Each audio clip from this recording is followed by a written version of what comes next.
Dear students, welcome you all on English अध्यापिका YouTube channel. So sorry, मुझे थोड़ा video डालने में लेट हो गया. Thank you students for your lovely comment. Please students एक लाइक शेयर कुछ तो कर दो. अरे ये मैंने क्या किया? मैंने इंग्लिश का थैंक यू, सॉरी, प्लीज ये सब वर्ड्स यूज किया. हाँ, हम डे टू डे लाइफ में ये वर्ड्स यूज करते हैं. ये सारे वर्ड्स इंग्लिश के वर्ड्स हैं, लेकिन जब हम अपने कॉन्वर्जेशन हिंदी में भी कर रहे होते हैं तो we are using these words. How is it कि we are able to use these words? क्योंकि इतनी बार हमारे माइंड ने इन वर्ड्स को सुन रखा होता है कि ऑटोमेटिकली सिचुएशन के हिसाब से हम इन वर्ड्स को यूज करने लगते हैं. तो आज हम स्टूडेंट्स वैसे ही कुछ डिस्कोर्स मार्कर्स, डिस्कोर्स यानी बातचीत, कैसे कॉन्वर्जेशन को स्टार्ट करने के लिए कुछ वर्ड्स का हेल्प लेंगे, जिनका अगर हम जैसे अभी सॉरी, थैंक यू, प्लीज हम यूज करते हैं ना, अगर हम इनका भी डे टू डे लाइफ में यूज करने लगेंगे तो it will have a good impact upon the listeners, और वो उनको लगेगा अरे वाह, ये तो इंग्लिश बोलने लग गया. तो as beginners we are going to use these words in today's video. तो बने रहिए आप वीडियो में शुरू से लेकर अंत तक. और डे 4 का वीडियो आज इन्हीं वर्ड्स पर आज हम बेस्ड है. ओके, तो स्टूडेंट्स चलिए, पहले के वीडियो में हमने सीखा कि जब भी आप कॉन्वर्सेशन स्टार्ट करते हो तो आप ग्रीट जरूर करोगे. Hey, how have you been? Hey, what's up? Hey, how is the life going on? At least इतना तो आप बोलना सीख गए है ना? सीख गए, पक्का सीख गए. तो इसके रिस्पॉन्स में कैसे आप बोलेंगे? Hey, it's quite good, pretty good, well it's going, how about you? तो ये आपने इतना स्टार्ट करना सीख लिया. फिर आपने ये भी सीखा वीडियो में कि कैसे अपने आप को इंट्रोड्यूस करना है. इंट्रोड्यूस में आप अपने बारे में, आपके हॉबीज के बारे में ये सब बताएं. अब आपको वापस से ग्रुप में आप बैठे हो, आपको कॉन्वर्सेशन स्टार्ट करना है या कोई आपको इंटरव्यू फेस करना है. आपने देखा होगा कई सारे सेलिब्रिटीज, उनका आप पहले के वीडियोस देखो.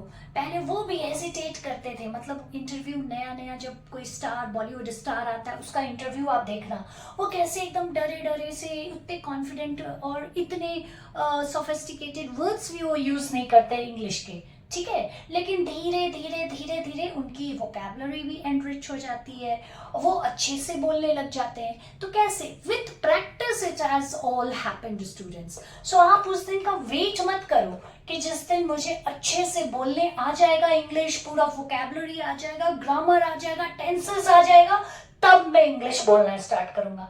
नहीं, ऐसा कभी नहीं होगा स्टूडेंट्स. आपको आपकी प्रैक्टिस पहले स्टार्ट करनी है, तब जाके वो दिन आएगा. तो वो प्रैक्टिस एज बिगनर्स, आप अभी हेसिटेट करते हो, आपको लगता है कैसे सेंटेंस का फॉर्मेशन होगा, मुझे तो टेंसेस का ही नॉलेज पूरी तरह से नहीं है. रिलैक्स. एज बिगनर्स अभी आपने अपने आप को ऑडियंस को ग्रीट करना सीख लिया.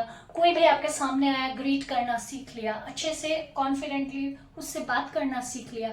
यही तो पहला स्टेप होता है, और पहला स्टेप आपने सीख लिया है. आज डे 4 में कुछ हम ऐसे वर्ड्स लेंगे ना, नो मैटर आपकी इंग्लिश टूटी फूटी ही जाए, नो मैटर आपका स्ट्रक्चर अभी प्रॉपर नहीं है, लेकिन आप थोड़ा यूज करने लगेंगे ना स्टार्टिंग में, तो डेफिनेटली आप धीरे धीरे you will feel comfortable in speaking in English. Word है बाय द वे. तो हम इसको कैसे यूज कर सकते हैं? जैसे आप बैठे हो, आपको कॉन्वर्सेशन स्टार्ट करना है, तो आप स्टार्ट कर सकते हो ना, by the way I want to tell about myself, by the way I want to know about you, by the way I would like to say that by the way I had gone there, by the way I didn't mean it. तो ऐसे करके आप by the way से start कर सकते हो ना students.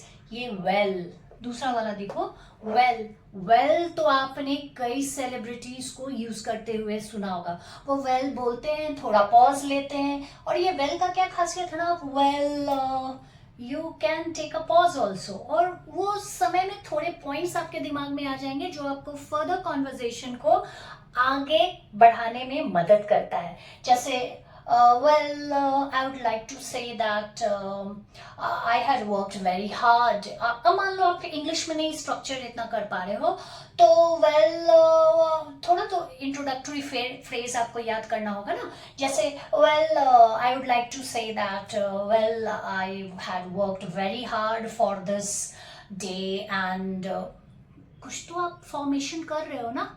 Yes. Third, actually I didn't mean to hurt you. Actually I didn't mean it, but it happened. Okay. Next है आपका बेसिकली. बेसिकली का मतलब क्या होता है? बेसिकली का मतलब होता है मूल रूप से, या आप हिंदी में भी यूज करते हो ना, सच में. That is basically. जैसे basically practice is needed for fluency in English. ठीक है.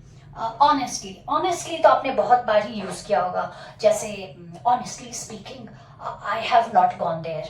Honestly speaking, I have not done that. Honestly speaking, I have not seen it. You are using it. तो अगर आप सिर्फ ऑनेस्टली से स्टार्ट भी कर दोगे ना, अभी चलो हम पहले का पूरा लेकर आते हैं. जैसे आपने ग्रीटिंग से स्टार्ट करा, good afternoon, hi, how have you been, ऐसे करके आपने स्टार्ट करा. Oh well, let me introduce myself, I am so and I love dancing, singing, ऐसे करके अपना बताया अपने बारे में. यू रिमेम्बर, हमने पिछले वीडियो में करा था. और फिर आप स्टार्ट कर रहे हो, actually I have come here today to give this interview. अरे बाप रे, बंदा तो कितना इंग्लिश बोल रहा है कि नहीं? तो ऐसा इंप्रेशन आपका धीरे धीरे आने लगेगा अगर आप डे टू डे लाइफ में वर्ड्स, इंग्लिश के वर्ड्स यूज करना, उसके साथ मतलब बातचीत करना सीखते रह जाओगे. और मतलब आप डे टू डे लाइफ में इन वर्ड्स को यूज करना स्पीकिंग में लेते आओगे तब. ठीक है. I don't like it personally, I don't watch it. Okay. Surprisingly, everyone passed the test. Oh my God, surprisingly, he came. ठीक है? Interestingly, he has also got good marks. Interestingly, everyone has completed the paper. Interestingly, the students have given the same answer. Fortunately, we were able to reach on time. या आप हिंदी में भी जैसे बोल रहे हो तो बोलो, फॉर्चुनेटली हम बिल्कुल लास्ट मोमेंट पे पहुंच गए.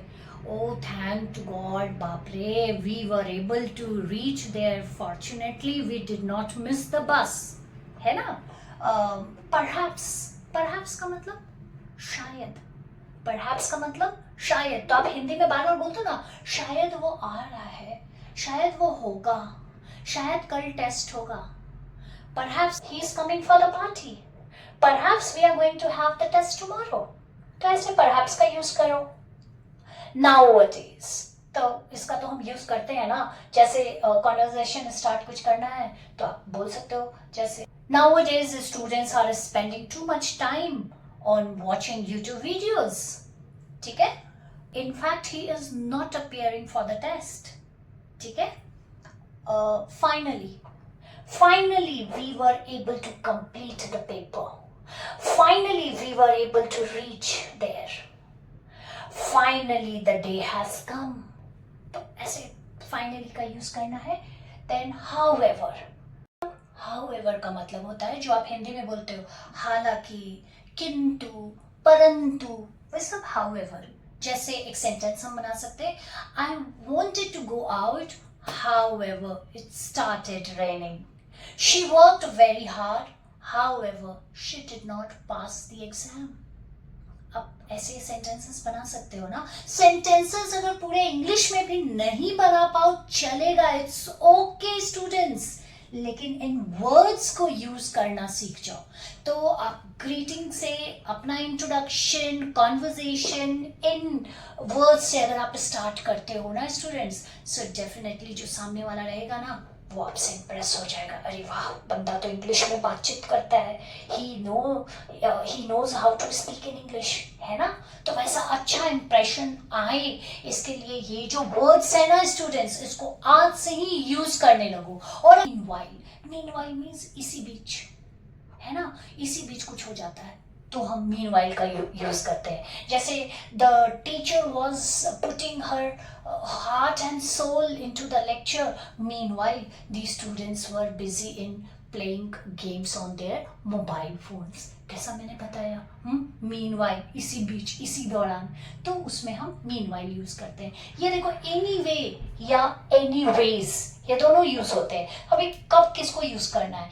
एनीवे जो है ना स्टूडेंट्स, ये फॉर्मल टाइप में, मतलब जब कॉन्वर्सेशन जब चलता है तो वैसे में हम एनीवे यूज करते हैं, और इनफॉर्मल कॉन्वर्सेशन में एनीवेज यूज करना है। लेकिन स्टूडेंट्स, अगर आप ग्रामेटिकली करेक्ट कोई चीज सीखना चाहते हो तो एनीवे का यूज करो, ठीक है? जैसे एनीवे, एनीवे मतलब इन एनी केस, रिगार्डलेस, हम यूज करते हैं ना। जैसे anyway I want to go there, I don't care it, anyway I will be doing it, आप बोलते हो ना, तो वो एनीवे।